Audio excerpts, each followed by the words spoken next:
Agora sem luz. O governo ainda apura as causas, mas disse que não há risco para a segurança energética do país. A falha no Sistema Interligado Nacional foi exatamente às 8h31 da manhã. A falta de energia se espalhou pelo país e prejudicou cerca de 29 milhões de residências e estabelecimentos comerciais. Eu estava começando, a fazer minhas atividades diárias, me aprontar para sair para trabalhar, quando de repente veio o apagão inesperado para todo mundo, não prestou mais no celular, nada funcionou. Em São Paulo, o repórter Vitor Ferreira teve que trocar o enfoque da reportagem que estava fazendo. Eu estou ao lado de um galpão da Receita Federal, a gente estava fazendo uma outra matéria aqui sobre mercados ilícitos, bens apreendidos, e aqui no galpão da Receita Federal também acabou a luz. Vários funcionários, dezenas de funcionários que trabalham aqui na logística, transportando, organizando toneladas de bens apreendidos, tiveram que cruzar os braços, pararam de trabalhar e o pouquinho de luz que tem para iluminar o galpão estava vindo do gerador do galpão da Receita. Na maior cidade do país, algumas estações de metrô ficaram no escuro e os trens tiveram que reduzir a velocidade. Em Belo Horizonte, os passageiros foram obrigados a caminhar nos trilhos. Você foi me provar, que eu não tenho ano. Norte e Nordeste foram as regiões mais afetadas, mas o apagão paralisou serviços importantes em quase todo o país. Aqui em Corumbá, os semáforos foram desligados e os serviços de telefonia ficaram suspensos temporariamente. O gráfico do consumo de energia do Operador Nacional do Sistema Elétrico, ONS, mostrou os efeitos do apagão. Às 8h29 estava em 73 mil megawatts. Começou a cair às 8h31. Às 8h40 estava em 54 mil.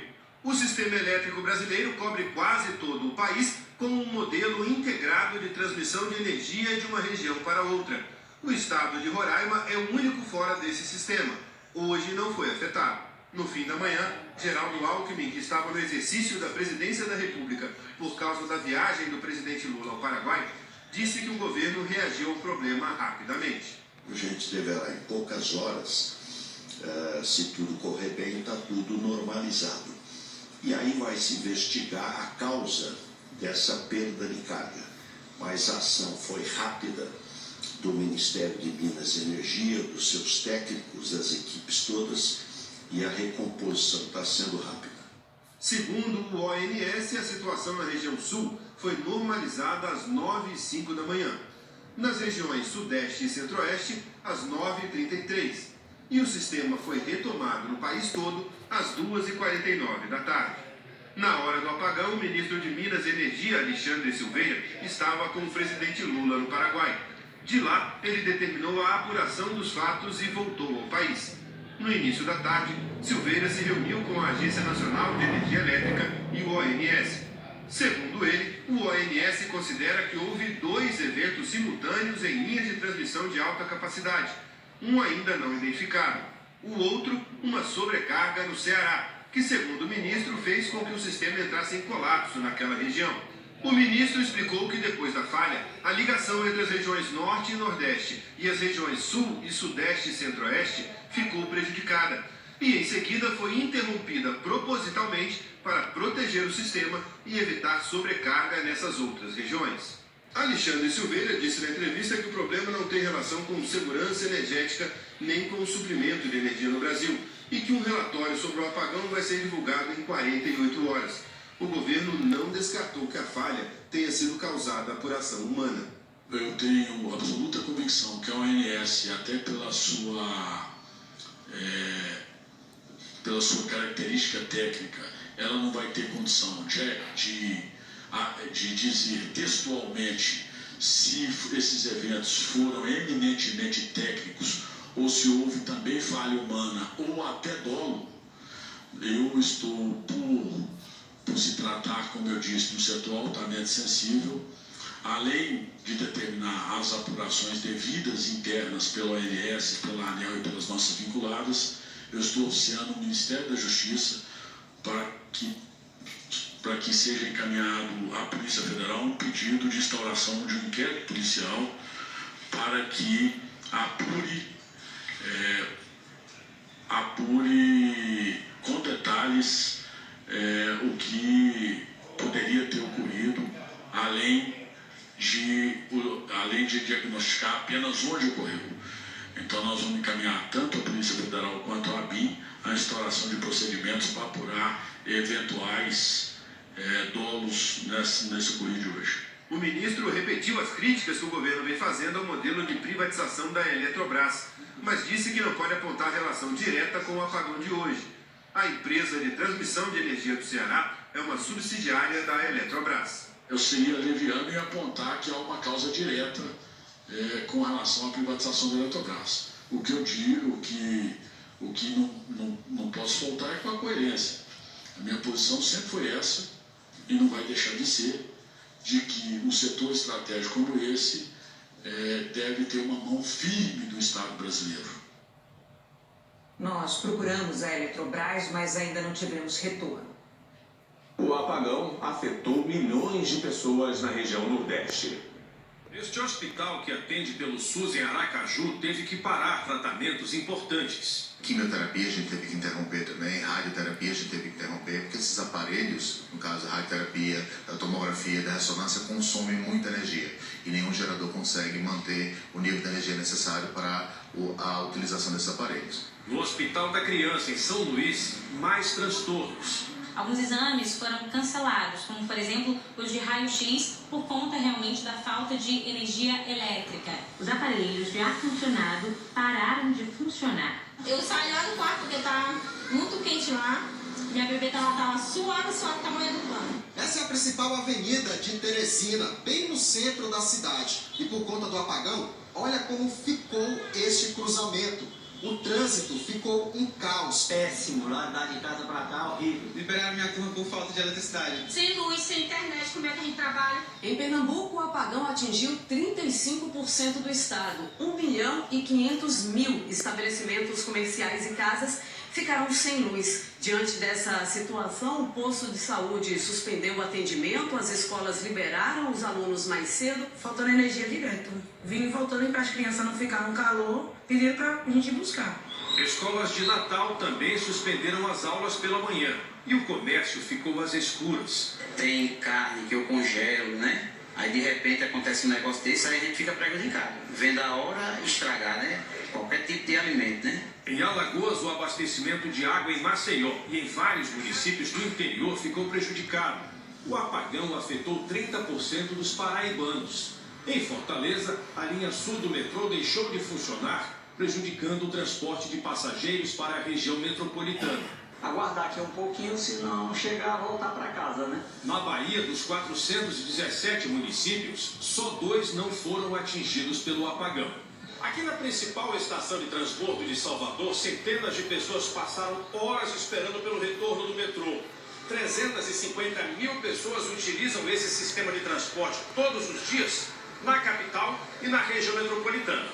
Para quem depende do metrô, para quem precisa se comunicar, para quem não tem como voltar para casa, para quem está sem o recurso, está muito complicado. No fim da manhã, a energia voltou em muitos bairros de Salvador, mas o metrô continuou parado por causa de oscilações no fornecimento de energia. Ônibus extras foram colocados nas ruas, mas saíam lotados. Gente, eu vou fazer aqui, dá que eu tenho como eu estou rodando aqui. As 2 linhas voltaram a operar no fim da tarde. Em algumas cidades da região norte, a energia só voltou totalmente depois de 6 horas.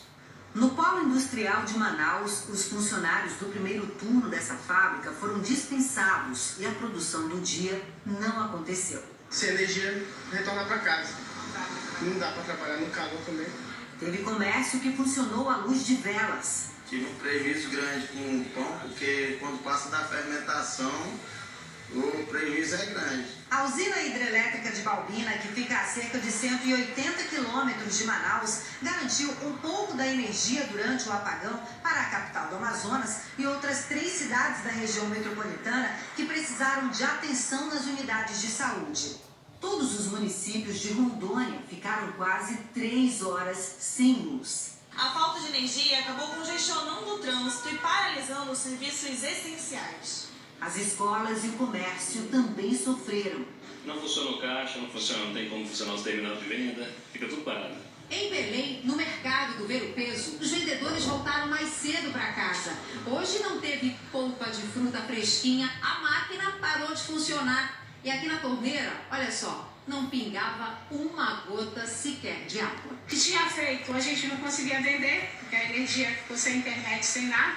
E aí, quando a energia chegou, a água foi embora e ainda não voltou até agora. Como era feriado estadual, comércio e escolas não funcionaram.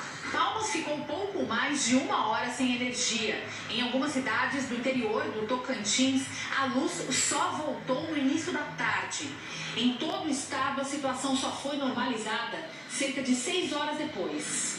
Essa agência do INSS ficou às escuras e obrigou muitos segurados a reagendar o atendimento. Mora longe, tem que esperar. Eu vim de Campos Belos, Goiás. Consegui uns 10 minutos antes do apagão, né? Porque senão seria outra viagem perdida. No Amapá, apenas o município de Oiapoque não foi afetado porque tem um sistema isolado. A falta de luz afetou o comércio na capital Macapá. O entregador de quentinhas mal conseguiu trabalhar. Eu estou saindo agora com essas únicas entregas porque foram feitas antes do apagão. Já é tarde de terça-feira e as lojas do centro comercial continuam assim, na escuridão.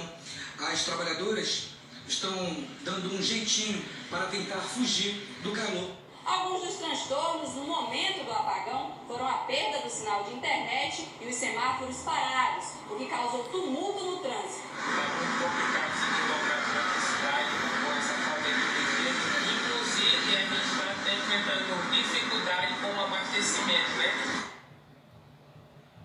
Quase todo o país é coberto por um sistema integrado de transmissão de energia. Um apagão no país sempre acende um alerta. A geração de energia é a chave para o desenvolvimento. Se nós não tivermos energia, complica. Desde a criação do Operador Nacional do Sistema Elétrico no fim dos anos 1990, o Brasil ficou no escuro pelo menos 10 vezes. Um dos maiores apagões do século foi o de 2009, com impacto em 18 estados até o Paraguai. Em 2012, houve 3 grandes falhas. Uma delas deixou o Nordeste e parte da região Norte sem luz por quase 3 horas. E no último grande blackout de 2018, 70 milhões de brasileiros ficaram sem luz no Norte e no Nordeste. O grande diferencial e também o calcanhar de Aquiles desse gigante, um sistema totalmente integrado que depende das hidrelétricas. São quase 180 mil quilômetros de linhas de transmissão que partem de Itaipu, no sul, Belo Monte, Santo Antônio e Jirau, no norte, e mais recentemente das usinas de fontes renováveis, eólica e solar, no nordeste. Muita energia é trazida para o centro-sul do país, onde estão os grandes centros de consumo. Qualquer falha nessas linhas pode apagar regiões inteiras. Foi o que aconteceu hoje. Mas, segundo especialistas, a segurança do sistema está justamente no fato de ser possível transferir energia de uma região para outra em caso de necessidade. O sistema interligado ele é muito seguro, porque a falha em um gerador ele tem uma quantidade enorme de outros geradores para suprir aquela deficiência. Ele é difícil controlar, mas o Brasil desenvolveu tecnologia suficiente para isso. A principal fonte de energia do Brasil é a hidrelétrica, que depende diretamente do nível dos reservatórios. Atualmente, a situação está para lá de tranquila, acima dos 76% no Nordeste e passa de 92% no Sul. E o tempo amanhã em todo o Brasil? A Eliana Marques vai contar pra gente qual a previsão. Boa noite, Eliana. Oi, Renata.